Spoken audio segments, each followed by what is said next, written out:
Au titre du ministère de la fonction publique, du travail et de la protection sociale, le Conseil a adopté un rapport relatif à une demande d'autorisation de recrutement sur concours au titre de l'année 2025.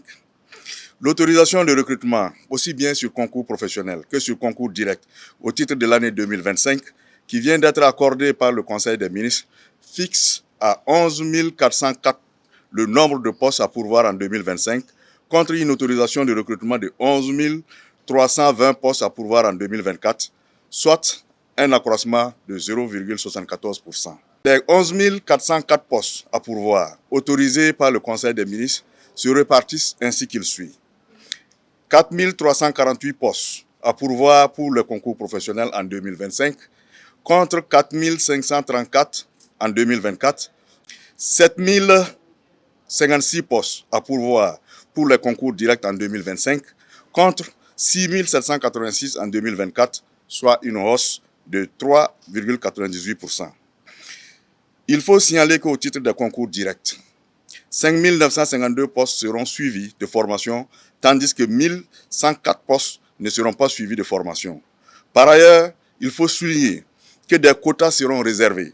dans certains effectifs à recruter sur concours direct au profit des volontaires pour la défense de la patrie et les agents communautaires qui en remplissent les conditions. Ces quotas seront précisés dans les actes d'ouverture des concours concernés. Les recrutements sur concours direct au titre de l'année 2025, aussi bien que les concours professionnels, sont prévus pour se dérouler de février à septembre 2025, soit de février en avril 2025 pour les concours professionnels et de février à septembre pour les concours directs. L'adoption de ce rapport permet à mon département d'organiser les concours professionnels et directs au titre de l'année 2025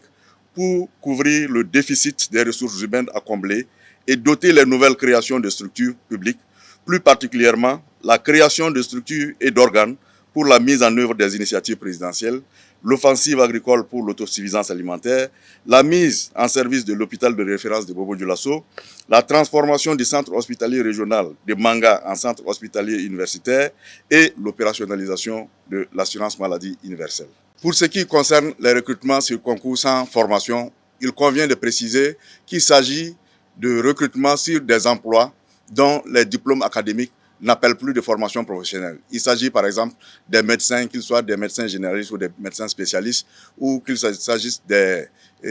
chirurgiens dentistes spécialistes ou généralistes.